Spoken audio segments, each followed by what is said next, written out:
Hi, everybody. You're watching Conversationality, a biweekly show brought to you by Optionality, your community exploring the now of work. I'm Jory Jardins, accompanied by Elisa Camahort Page, my co-founder at Optionality. And for those of you who are new, Optionality is a membership community and platform for experienced professional women and men who are ready to embrace new ways of working via live and virtual events, masterclasses, local meetups, and retreats. Optionality members are equipped, educated, and empowered. The 3 E's, Elisa, you'll be very happy to have Wow. to make bold new moves and embrace their next act. Nice. I have been wanting to say what we do for about 18 months now, and it failed to do so. So I thought now is the time because we're getting out of our bubbles this week and we're doing things we're doing things in a new way. And for us, that means in an analog manner. So that is our theme for the month. It's I wrote something recently just to kick off our theme called My Analog Summer, something that Elise and I have been thinking a lot about because when we think of summer, we think about connections, being with friends, new experiences, being outdoors. And that hasn't really been my summer many years in a row. I mean, let's think about it. I'll just go back to COVID. It was just like the same day and the same existence day after day after day. And my experience was once COVID had lifted and we were going back out, I was still online all the time. And it could have been January, it could have been June. Didn't really matter. My life was very similar, with the exception of I might be wearing a scarf. I was a little Right. chill some days and other days not much. And yet we wonder why this has affected our moods, our relationships, so many things.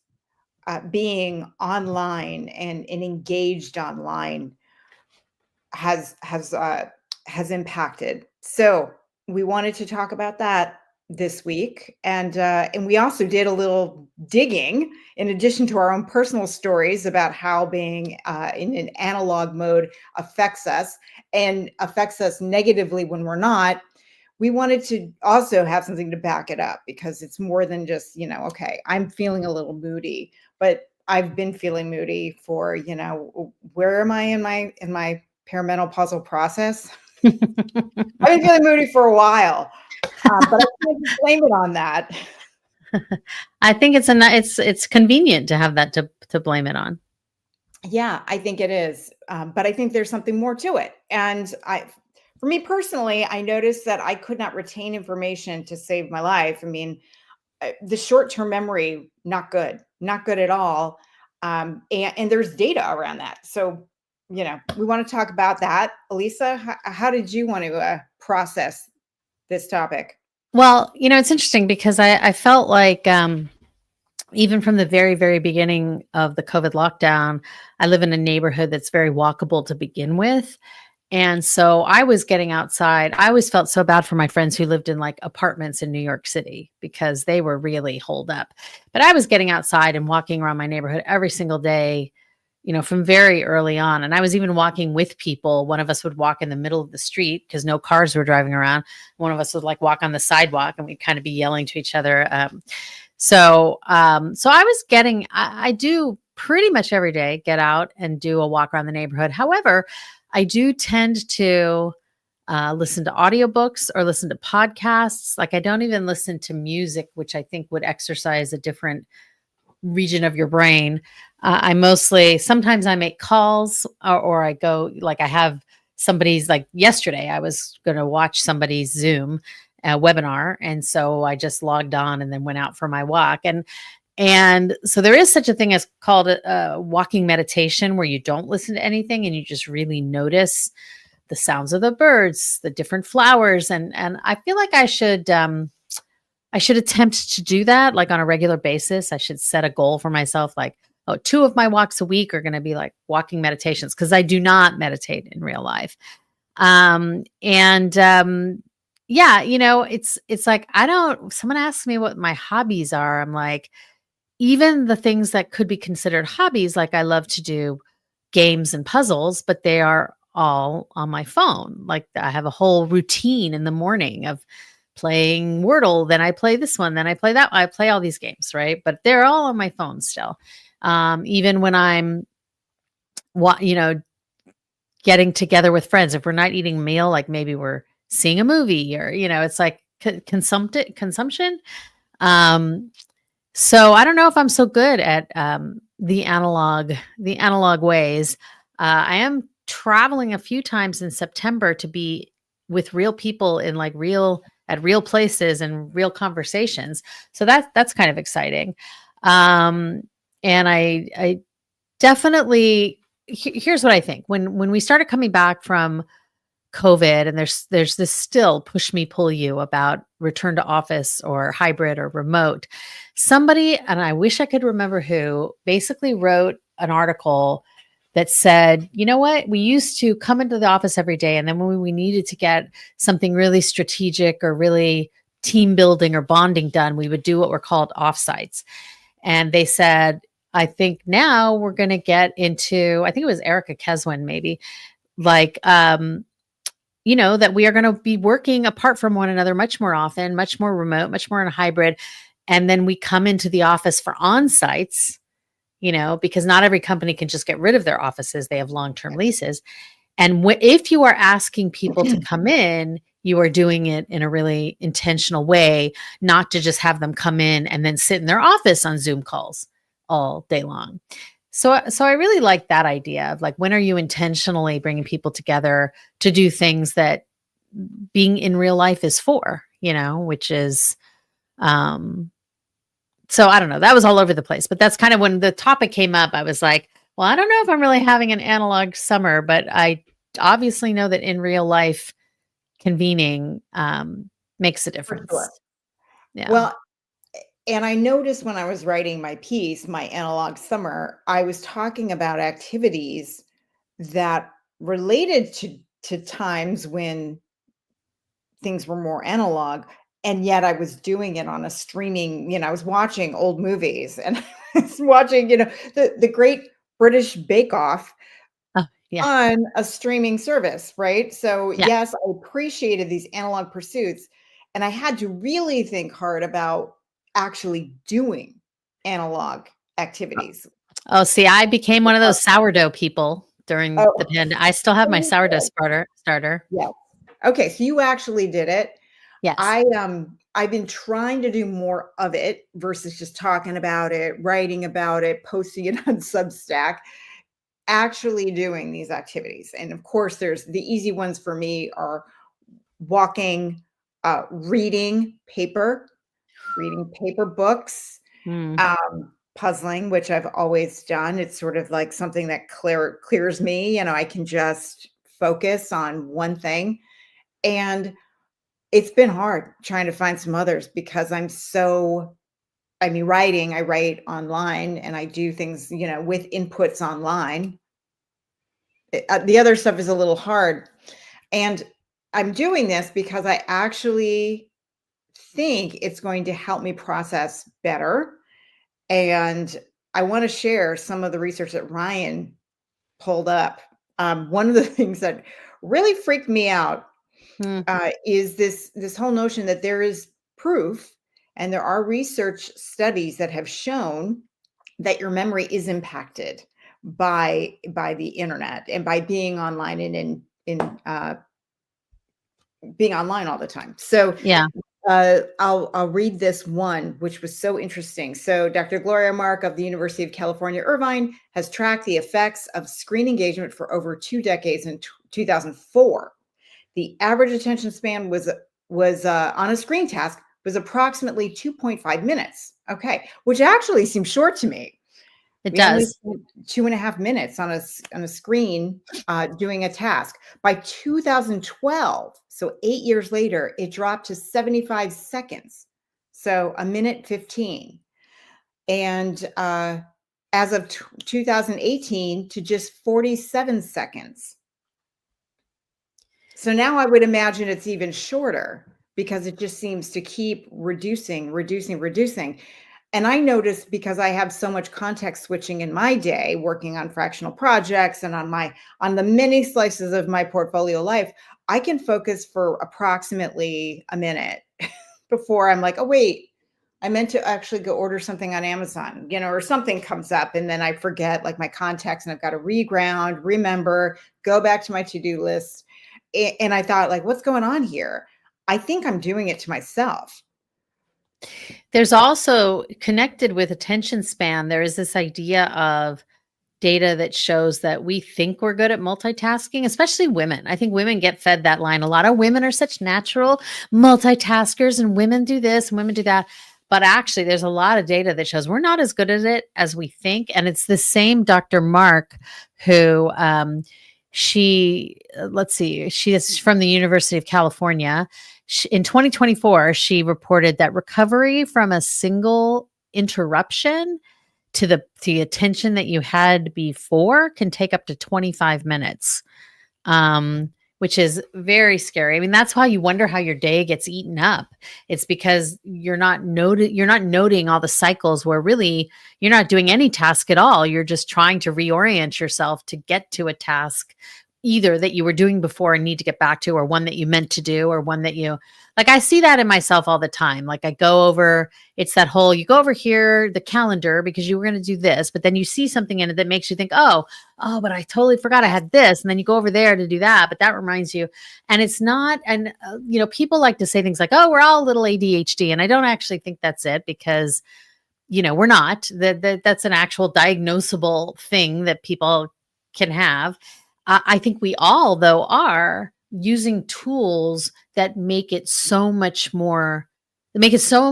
easier to feel like we could do 5 things at once without really letting us do 5 things at once. Because and I'm, it's so funny because I listen to audiobooks now, which I never used to before. And there's this new show on Apple called Murderbot, which we're watching. And it's fun. Saw that And on Apple. yeah, it's super fun. And it's based on a series of novellas. So these are books that are 3 to 4 hour listens, but I listen on 1.5 speed, of course. So really I can finish one in a day usually. They're novellas. And it's very interesting because the narrator is this robot with human organic material as well. And so he's always kind of bringing up what humans can do versus robots. And this whole single task versus multitask is something that kind of comes up on a recurring basis. How he can have like 7 different streams of things and be processing it. But humans, no matter what they think, can really only process one thing at a time. Now they may do it like sequentially like this, but it's still one thing at a time. And, that's why actually, I don't know if you saw, but we're going to launch this new thing, a new working group in Optionality for people who keep saying, oh, I need to write more. I need to focus. I need to finish this, and never actually make the time. So we're going to like set aside an hour every Friday, and we're going to join the Zoom, say, hi, everybody, turn off our cameras, turn off our mics, but have blocked that out in our calendar to write, and then come back at the end and be like, okay, I wrote, and I really need that because I have things that I have been this way actually since high school. I'm a wait till the night before it's due person, and then I write the whole thing. And part of that is internal processing. It's like people think of introvert, extrovert as being about energy from people, but it's also about, do you need to externally process? Do you write drafts? Do you talk to people? Do you need to like externally process, or do you internally process? And I internally process, and I can write whole papers in my head and then sit down at the keyboard, and they come out pretty quickly because I've already been ruminating on it, I don't know if I could take that pressure on myself. I'd be like, what was I thinking? What did I want to say? I have to do it early, and it's nowhere near done. And then it sort of grows over time until it's in a place where I could. I don't I think completely that way. don't do that. I've never been someone who wrote lots of drafts. I like write the thing and then I edit the thing, but I very rarely rework the thing or completely, but I spend who knows how long in my head. That's maybe why I can't sleep at night, because I'm like thinking, See, that's another thing. Here's one thing I also want to work on during my analog summer, and that is watching more and reading more long form works. I noticed that I noticed it first when I would ask my kids, "Hey, do you want to watch this movie?" And they're like, "Oh my God, it's 2 hours. No way. I won't." I'm like, here's the thing. You will sit for 5 hours watching a screen of YouTube shorts, but you Right. won't sit with me and watch a movie that's more than 2 hours long. It's like they can't hold it any longer than 20 minutes. And they're used to getting it little bits and pieces. Yeah. And I don't know what the value of that is other than I just want to prove to myself I can sit and watch a movie, which I don't Right. know anymore. I realize that at night, when I want to watch something, I go for the short episodes. Yeah. They're digestible. I can just, and then I'll watch 3 of them at once, right? I could have just Yeah. watched the movie and called it a day. Yeah. But you also feel like I feel like that's partly like you feel like you're knocking things off your list. Well, you watched 3 episodes out of that season. That somehow is like, oh, I got more done than if I watched one episode of a longer, an hour-long drama.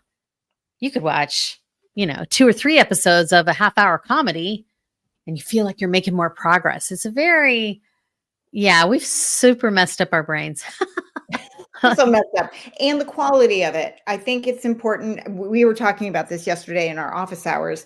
I'm rereading stuff, which I never did before. I have got maybe thousands of books at this point, and it dawned on me I couldn't tell you what was in any of them. And I just read the Martha Beck book. We did this in our reading Yeah. group, and I couldn't retain any of it. So I'm rereading it. And of course, now I'm like rediscovering all this great content and doing this now across the board. Why not watch another great story or Well, read you another could great think book? of that. I mean, I listen to the same albums, I still listen to albums. I still buy music instead of just stream it. Call me crazy. And there's, music that's great. I could listen to it 100 times and hear something, think about something new, hear something new, notice something new. And so maybe that's with great writing too. There's always because you're bringing something different to it every time you read it. You're a different person. A year goes by, you're a different person. You have different Right. contexts. It's how I feel about watching Buffy the Vampire Slayer, my favorite TV show of all time. I didn't watch it as a teen, I was older than the teenage, maybe young adult demographic. So even when I first watched it, I was older than the characters were. But then I watched it again like 15 years later, and all of a sudden I was paying way more attention to the adult characters who at that point were probably younger than I was when I was watching it, and their kind of stories on the periphery a little bit and finding a lot of poignancy in those adult characters trying to like help these kids and because I was in a different place. I was a different person. Maybe that's just good quality creation in that you bring to it what you have, they bring to it what they have, and it's always going to be something new. And allowing for that to happen, which we don't. It's all about consumption, in, out, in once, never again. Yeah. There it goes. Never Knock it comes off the list, check right. that box. Check that box. Yeah. Yeah. Yeah. I've been thinking about like jigsaw puzzles. That sounds fun. I think I might get a jigsaw puzzle. Well, and the thornier, the better.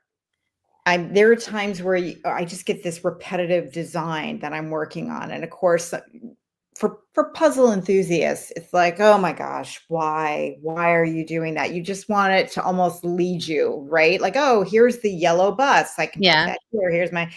But if it's a repetitive design, you really have to just try different angles and play with different formats and you can't rush it. You just have to go through emotion. You have to try it 10 different ways and 10 different places and hopefully you get better and you get more and you can really start to notice some of these really tiny differences you would never have noticed before. See, Forces that you. seems like it's very good for your brain.